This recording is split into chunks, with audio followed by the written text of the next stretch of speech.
So what happens when you take the best luxury brand out there, according to Kelley Blue Book, and you take their best-selling vehicle and completely redesign it? You get the 2016 Lexus RX350, which is exactly what I had today, courtesy of Bobby Ray Hall Lexus in Mechanicsburg, PA. So let's drive. What's up, you guys? Gold Pony here. Today in the 2016 Lexus RX350 F Sport, and today I wanted to drive the new RX because it has been completely redesigned for 2016. In 2015 the styling was clean, it looked good, but it was slightly dull for me. But for 2016, especially up front, the grille is so much bigger, and if I could describe the styling in 2 words, it would be aggressive luxury, which is definitely a good thing. There's sharp lines up front, a huge grille, and of course with this being the F Sport, there's also added air vents which help direct the air around the wheels rather than into them, which of course reduces turbulence. Definitely a good thing. Another thing when it comes to the styling, the rear quarter panel is gonna have somewhat of a floating roof line, which is kind of a cool styling cue if you ask me, and it's kind of the same as the new 2016 Nissan Maxima, which has an awesome design in my opinion as well. First thing I noticed when I popped in here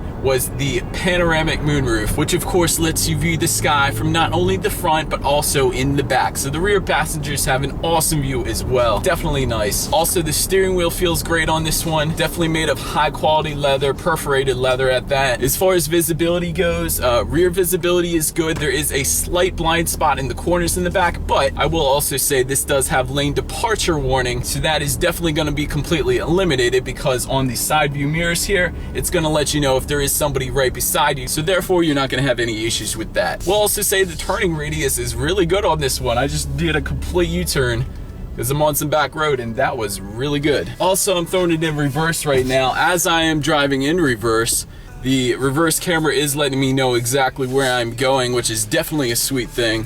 So I can make sure I don't run over any squirrels while I'm doing this. All right, and another thing I just noticed, I just put the window down and it is surprisingly really quiet. I don't know if a lot of people watching this video is going to necessarily care or not how quiet or loud the window is, but compared to all the other cars that I've driven, and I've driven a good bit of them now, it is quiet. Anyways, you guys, the RX350 does come with a 3.5 liter V6, putting out 295 horsepower and 268 pound-feet of torque, capable of sending you to 60 in around 7.9 seconds.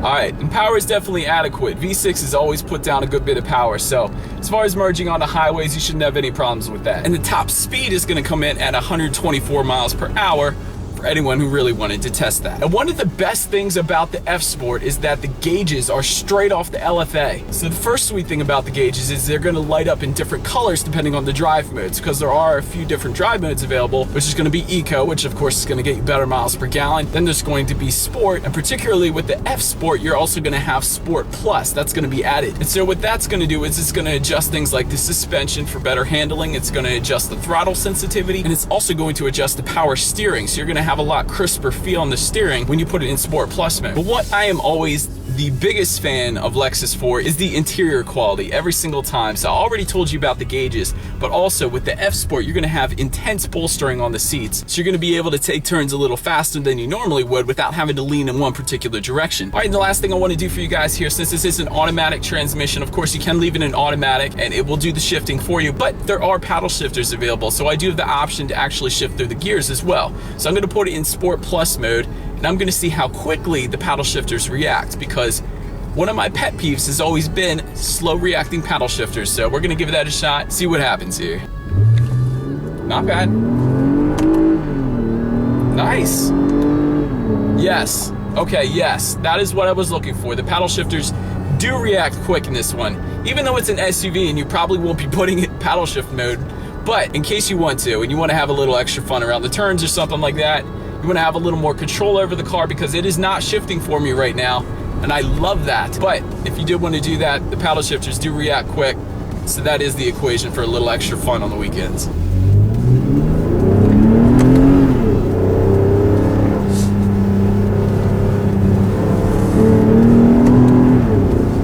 Anyways, that is it for the test drive portion of this review. let's check out the exterior now. And so before I get to styling, pricing starts at $41,900 for the RX350, and for the F Sport, $49,125. And besides the new styling up front I previously mentioned, around the side was the 20-inch split 10-spoke alloy wheels, which the F Sport package added. Then the side mirrors came with integrated turn signals, and when the car is locked, they also automatically folded in, and when the car is unlocked, folded back out to the same position they were in previously. Then there was of course also the F Sport badging around the side as well, but moving around to the back, opening the rear hatch was as easy as pressing one button. And it's worth mentioning there is also an available touch-free power open close rear hatch as well. But once opened, I found a good bit of cargo space, and if more was needed, there was two levers that I was able to pull, which then sent the rear seats folding down by themselves to add additional cargo space. Then of course there was the privacy shade available for the cargo too. And then checking out the backseat legroom, it came in at 38 inches, which is a good bit. It definitely was enough for 6-foot me not to be rubbing up against the front seats. And for a little added comfort and convenience, the back seat did have a rear armrest, which was nice, and did come with cup holders as well. But then moving my way up to the front, the RX350 comes standard with a leather and aluminum trim finish. However, there was several different wood finishes available, along with 13 different color combinations to really make the 2016 RX your own. And so to start the car, I simply put my foot on the brake and pressed the engine start button, and the digital gauges came alive. And another thing I didn't mention earlier in the test drive is when you rev the RX F Sport, there's a ghosting effect where the needle leaves a temporary mark of where it was, which I thought was pretty cool. And to the left of those gauges was where I could check out average fuel economy, a compass, audio settings, lane departure warning settings, maintenance information, and more. Then front and center, I found the Lexus analog clock along with audio and climate controls just below. But what I really enjoyed was the 12.3-inch screen just above everything. And here I was able to view the navigation system, various climate control settings, audio settings, and the 3-day forecast, which I thought was pretty cool because I saw that it was going to be 69 degrees tomorrow, which sounded awesome considering it was the end of December in Pennsylvania. And all of this I was controlling by using the rectangular knob located directly behind the shifter. But then lastly, when it comes to safety, the RX350 was well equipped with features like a 10 standard airbag system, all-speed dynamic radar cruise control, which uses radar technology to sense the speed of any vehicle in front of you and can slow your car down to a complete stop if needed. Then there was also a backup camera that I mentioned earlier, smart stop technology, vehicle stability control, a tire pressure monitoring system, vehicle dynamics integrated management, and a vehicle proximity notification system, which helps notify pedestrians of your approach when moving at slow speeds by emitting a tone from the speaker mounted near the front bumper. Then of course there was plenty of optional safety features as well, which came with the Lexus Safety System Plus package. And if you want more information on that, I'll put that on the video now, so feel free to pause it and check out everything that comes with it. But in the end, according to Kelley Blue Book, Lexus has claimed the title of Best Luxury Brand 5 years in a row now, and for good reason. Lexus has a stellar reputation of quality, durability, and reliability that make the vehicles they put out simply brilliant. So whether it be the fine detail like the 15-speaker 835-watt Mark Levinson surround sound system, or the fact that it's got the best resale value according to KBB, the 2016 RX350 is indeed brilliant, and the F Sport trim I had today